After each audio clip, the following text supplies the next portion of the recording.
আচ্ছা, গত ১৬ বছর ধরে আমরা দেখেছি যে এক ধরনের অনিয়মতান্ত্রিক শাসন চলেছে এবং একটা ক্ষত সৃষ্টি হয়েছে।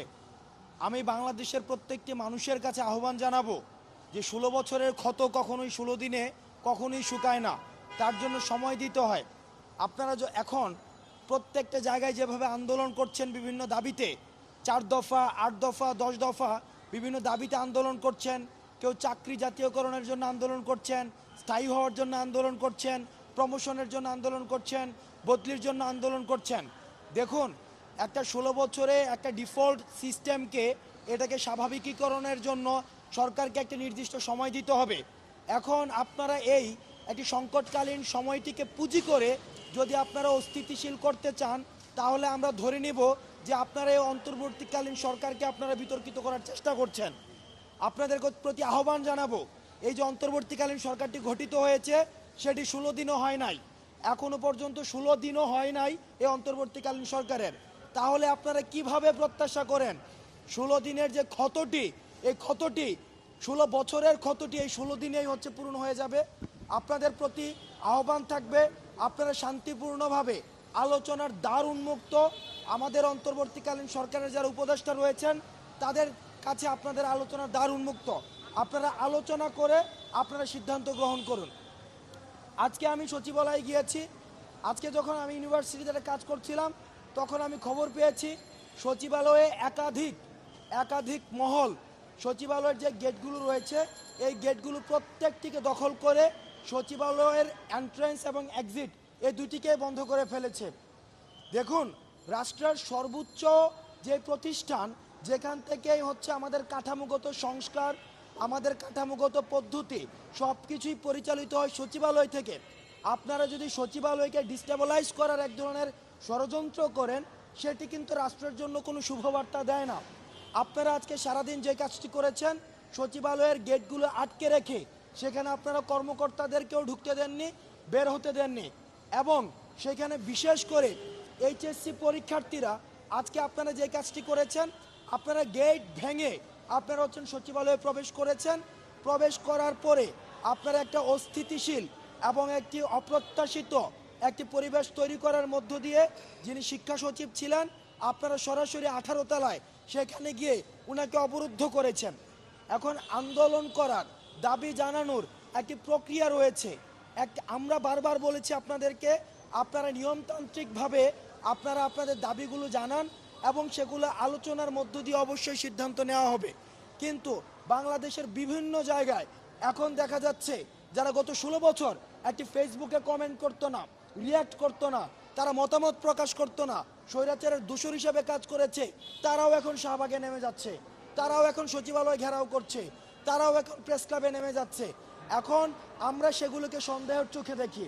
আপনারা সরকারকে সময় দিন, সরকার কাজ করছে, এবং যদি কোনো দাবি ন্যায্য হয়ে থাকে সেটি যদি সরকার না মেনে নেয় আলোচনার পরে,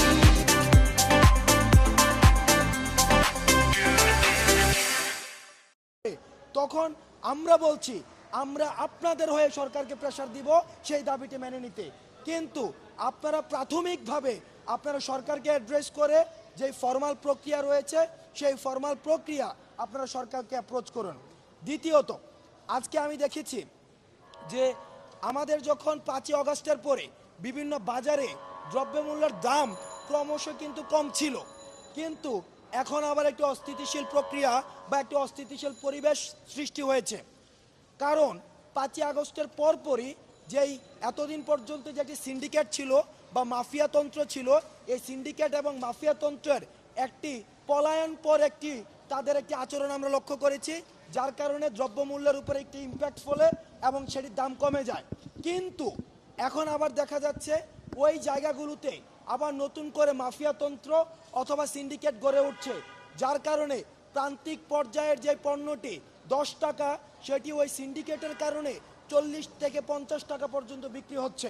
আমরা এই সিন্ডিকেট এবং মাফিয়াতন্ত্রকে আমরা হুঁশিয়ার করে দিতে চাই। ছাত্র নাগরিকের ঐক্যের সামনে স্বৈরাচার পর্যন্ত দাঁড়াতে পারেনি। সুতরাং আপনারা যদি জনতা বিরুদ্ধ এবং গণবিমুখ কোনো সিদ্ধান্ত নেন এবং সিন্ডিকেট করে আবার যদি দ্রব্যমূল্যের দাম বৃদ্ধি করে জনগণের মধ্যে অস্বস্তি তৈরি করেন এবং আমাদের এই অন্তর্বর্তীকালীন সরকারকে একটি অস্বস্তির মধ্যে রাখেন।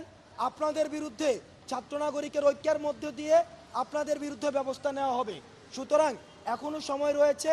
এই সিন্ডিকেট, বাজার কেন্দ্রিক যে সিন্ডিকেটগুলো গড়ে উঠেছে, মাফিয়াতন্ত্র তৈরি হয়েছে, আপনারা সচেতন হয়ে যান এবং আইন শৃঙ্খলা রক্ষাকারী বাহিনী যারা রয়েছে আমরা আপনাদের প্রতি আহ্বান জানাবো আপনারা তাদের বিরুদ্ধে যথাযথ ব্যবস্থা নেবেন। এবং বিআরটিএ, ওয়াসা, ভূমি অফিস যেগুলো হচ্ছে দুর্নীতির আতুরঘর, আমরা আপনাদেরকে সচেতন করে দিতে চাই। জনগণ এখন ঐক্যবদ্ধ, জনগণ এখন সচেতন। সুতরাং আপনারা যদি ঘুষ নেওয়ার কোনো ধরনের চিন্তা করে থাকেন এবং সিস্টেমের বাইরে গিয়ে কোনো ধরনের ডিফল্ট মানি ট্রানজ্যাকশনে জড়িত থাকেন, সেগুলোর বিরুদ্ধেও কিন্তু জনগণ নিয়মতান্ত্রিকভাবে ব্যবস্থা নেবেন।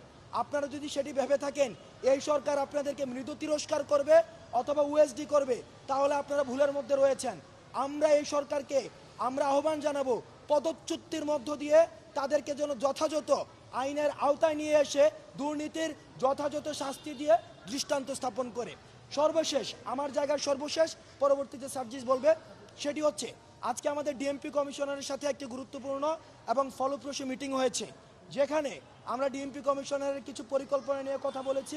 কিভাবে আপনারা জানেন যে যারা জনশৃঙ্খলার কাজে নিয়োজিত যে পুলিশ বাহিনী তারা ডিমোরালাইজ হয়ে গিয়েছে, তারা যেন কাজে ফিরে, সেটির জন্য আমরা একটি পরিকল্পনা বাস্তবায়ন করছি এবং সেটির আমরা খসড়া করেছি।